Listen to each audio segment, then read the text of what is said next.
27వ తేదీన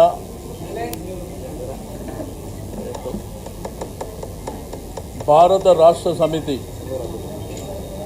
అంటే ఆ రోజుల్లో ఉన్నటువంటి తెలంగాణ రాష్ట్ర సమితి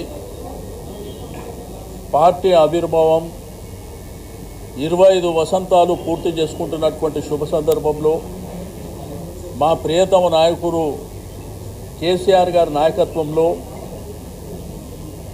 మరి బ్రహ్మాండంగా 2001లో పార్టీని ప్రారంభించడమే కాకుండా 13-14 సంవత్సరాలలో తెలంగాణ సాధించడమే కాకుండా తెలంగాణ రాష్ట్ర ఆవిర్భావంతో పాటు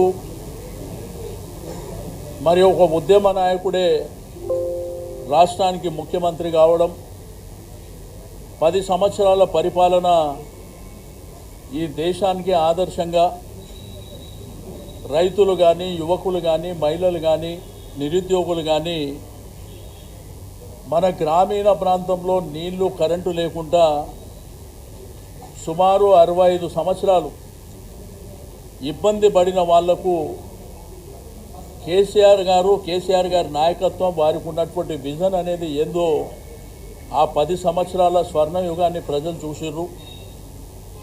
మరి 27వ తేదీన జరిగేటువంటి ఈ ఆవిర్భావం మా అందరికీ మా ఇంట్లో ఒక పండుగ రోజు, మా కుటుంబాలలో ఒక పండుగ రోజుగా భావించి దీన్ని బ్రహ్మాండంగా గ్రేటర్ హైదరాబాద్ పరిధి నుంచి కూడా భారీ ఎత్తున మేము అక్కడికి వెళ్ళాలనేటువంటి ఉద్దేశంతో ఈరోజు ఒక మీటింగ్ ఏర్పాటు చేసుకోవడం జరిగింది.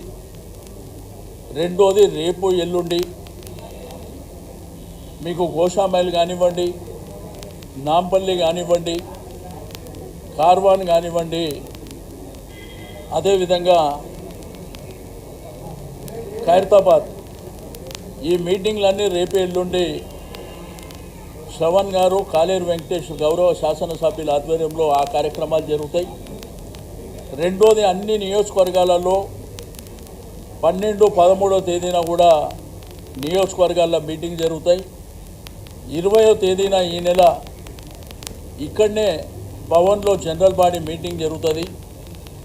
మరి ఆ తర్వాత 27వ తారీఖున ప్రతి డివిజన్లో కూడా జెండా ఆవిష్కరణ కార్యక్రమం చేపట్టడం, బ్రహ్మాండంగా అలంకరణ చేసుకోవడం, బంటింగ్లు కానీ బ్యానర్లు కానీ కార్యకర్తల్ని సమన్వయం చేసుకొని మరి చలో వరంగల్ మహాసభకు మరి బయలుదేరి వెళ్ళడానికి మేము రూపకల్పన చేయడం జరిగింది.